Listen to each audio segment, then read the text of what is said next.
For this fast-paced workshop, you will learn the steps to create that killer keynote.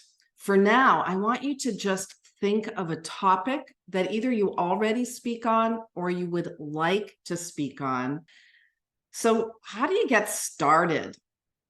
Don't agonize, don't procrastinate, just get started. It's an iterative process, a little like baking a cake. First, you need to gather your ingredients. You need to identify the critical elements, maybe do a little brainstorming for what you really want.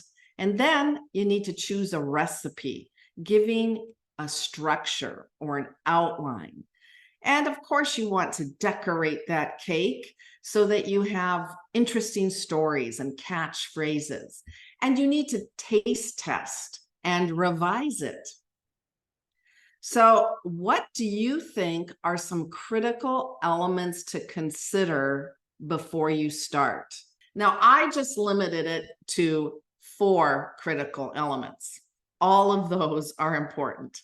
So as many people said, the audience is critical. You want to understand their needs, their preferences, their pain points. If you're not already very familiar with your audience, you might need to do some informational interviews. You might need to ask a few questions. Then another cornerstone or critical element is the benefits. Why should the audience care about this topic? What's in it for them? And then there is your point of view. Now, a lot of people don't think about this, but you want to have a unique perspective that makes it truly your keynote. And desired action. What do you want your audience to do after hearing you? A think, feel, do. Some people like to think of it that way. And I like to keep it, if you can, to like one main next step. So let me give you an example. One of my topics is storytelling with data. My audience typically would be IT professionals, and they need logic. They need some time to digest.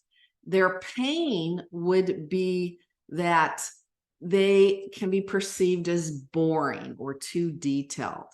The benefits would be that they would learn that data wrapped in a story gets their point understood, gets it remembered, gets buy-in, and makes it interesting.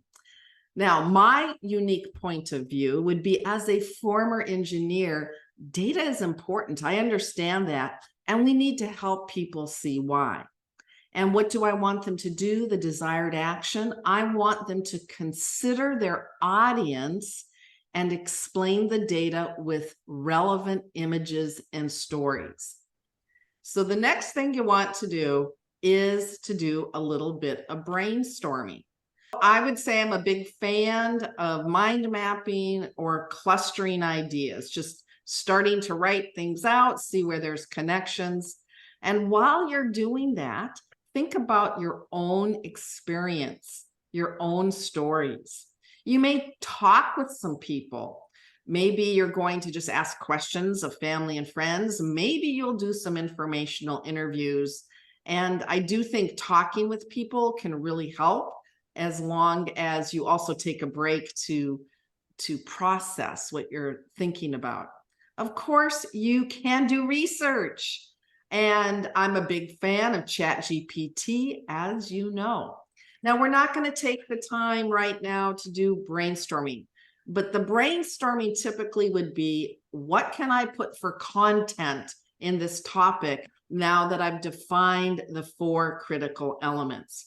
So maybe at this point, you might just be thinking of one point you're going to make. But if we were in a half-day workshop and the goal was to have a keynote at the end, we would take a lot of time with this. We're not going to do it now. This just gives you the process. And then you need to structure your ideas. So I have what I call a killer keynote structure. And you can get that, because I might forget to put it in the chat at the end, at bit.ly/killer keynote. and it looks like this, which I know right now is kind of too small for you to read, but I do think you can notice one thing. What does everything point to? Just unmute. Say, what does it point to? Main point. Main point. That's right. So everything that you have in your keynote should be related to your main point. And you know what that means? You need to have a main point. You need to know what your main point is. All too often, people have such scattered thoughts that they are not clear in letting people know what their main point is. And they're not clear with other people because they're not clear in their own mind. So you need to have a main point. Now, just to walk you through this keynote structure a little bit, here is, after you figured out your main point, here's a format for an introduction. I use this quite often. I call it the 3 Ps. Open with some pep, give them a promise, show them a path. And pep is just something to get their attention. It could be a question, it could be a story, it could be a quote, it could be a startling statistic. It might be the use of a prop. You need to get them focused, you need to get them leaning in. And then you want to make some kind of promise and specify the benefits to the audience. And before you go too far, you want to give them a path where you might preview your points or indicate how they're going to get the promise. You're going to get 3 tools to blah, blah, blah, blah, for example. So how you open is important. Get their attention, give them a promise, show them a path. Then you got to think about your points. Now, the point number may vary. 3 is an easy number for people to remember, so that's what I put here. And you can have a parallel structure for each of your points. You don't have to, but you can. And so I have here what you could have as your structure for each of your points. You might even have some subpoints, but you need to provide some kind of support. And you'll see the word SHARP. SHARP is an acronym. SHARP stands for tell a story. It could be an anecdote, a metaphor, or an analogy, a case study, something like that. Now, you don't have to have all of the elements of SHARP, but do have some. You might have something humorous. You might have an activity. If it's a keynote, it would probably be very short. You might have some researcher referencing. You might have a quote. You might have photos or a prop. And then you will probably want to have some kind of power phrase or catchphrase for each of your points to make them easy to remember. You may or may not have time for reflection and application. That's probably more of a workshop, but some keynotes are kind of like a workshop. And then you would probably use that power phrase again and then transition to your next point. And you can do that for every single point. Now, before I go on to the conclusion, let's take a quick look at stories and catchphrases.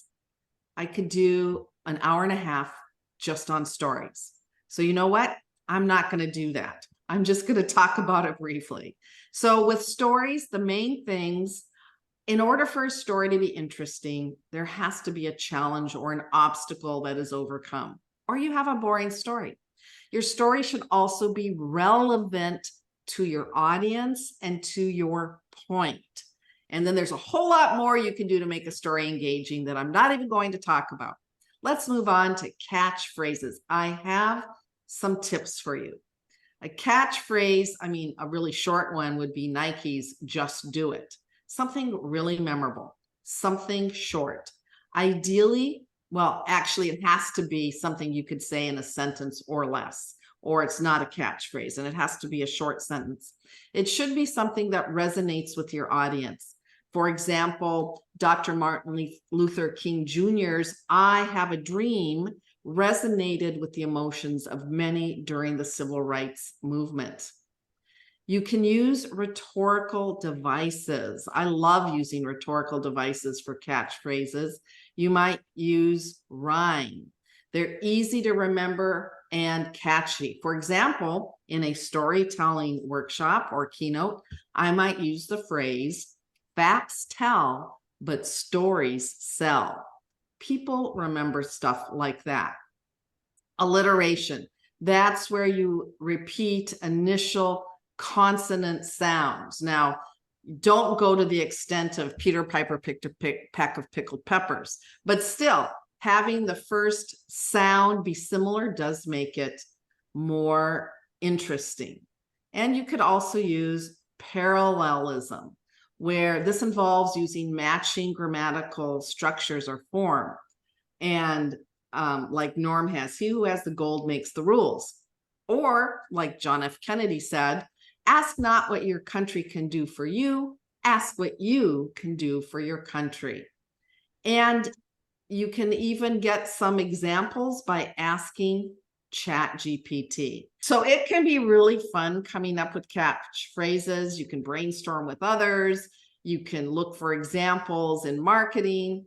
But let's move on to the conclusion. All right. In your conclusion, you will want to summarize or call back to your main points. You might have the audience discuss and debrief depending on your time. Also, depending on the time, you may have a Q&A session. I will say, do not end your presentation on the Q&A session, because if you do, you have given up control to how your presentation ends. You do not know what that last question or comment will be. So always leave a couple of minutes so that you can have a memorable close that you can close your way. You might tie to the intro, you might have the call to action, come back, conclude the story, or have a final quote. So again, here is the Killer Keynote structure. You can get your copy at that link. And I encourage you to create your own Killer Keynote. Isn't it time? You can create presentations that get an audience engaged, get you remembered, and maybe even get you paid.